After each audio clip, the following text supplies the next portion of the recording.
முதல்ல எடுத்தாச்சு. இது யார் கொடுத்துருவா? நான் கொடுத்தது. எவ்வளவு? 5 ரூபா.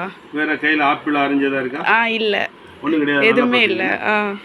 ஒரு அணை தானே இருக்கு. ஆமா, ஒரு அணை தான் இருக்கு.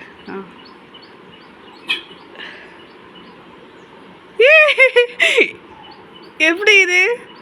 இதை வந்து தங்கத்துல வந்து காயினா வர வைக்க முடியும், தங்க காயினா வர முடியும், வெள்ளியில் வர முடியும், பித்தளை வர முடியும், ஒரு சிலுவை போட்டு வர வைக்கலாம், ஒரு தர்கா படம் போட்டு பள்ளிவாசல் கோயில் சாமி எது வேணாலும் வர வச்சுருந்தாங்க.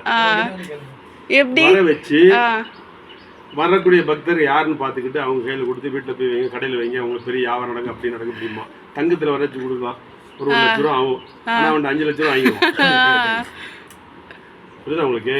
புரியுது. இது நீங்க கொடுத்த காயின். ஆமா, 5 ரூபா காயின். ஆமா. எத்தனை காயின் கொடுத்தீங்க? ஒரு காயின் கொடுத்தேன். ஒரு காயின் தான் கொடுத்தீங்க. சரிங்களா? இந்த அருக்கு வேற ஆப்பிள் ஆரஞ்சு ஒண்ணும் கிடையாது கையில, வெறும் காயின் தான் இருக்கு. ஆமா. இந்த காயினை பாருங்க, இதுக்குள்ள வைக்க, இதுக்குள்ள வச்சிருக்கேன்.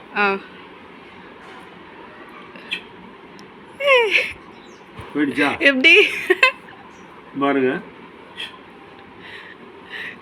சூப்பர். எல்லாம் ஸ்பீடு தான், வேகம் தான். எல்லாம் இப்படி கைக்குள்ள வச்சிருக்கேன், இங்க வச்சிருக்கேன்னா இதுல ஒண்ணும் கிடையாதா? இல்ல.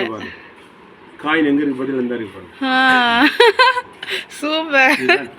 இப்படி பண்ணும்போதே இப்படி போட்டு. சரி, ஸ்பீடு தான். இதுதான் மந்திரம், தந்திரம் தான் தவிர உலகத்துல மந்திரம் கிடையாது. நன்றி. நன்றி.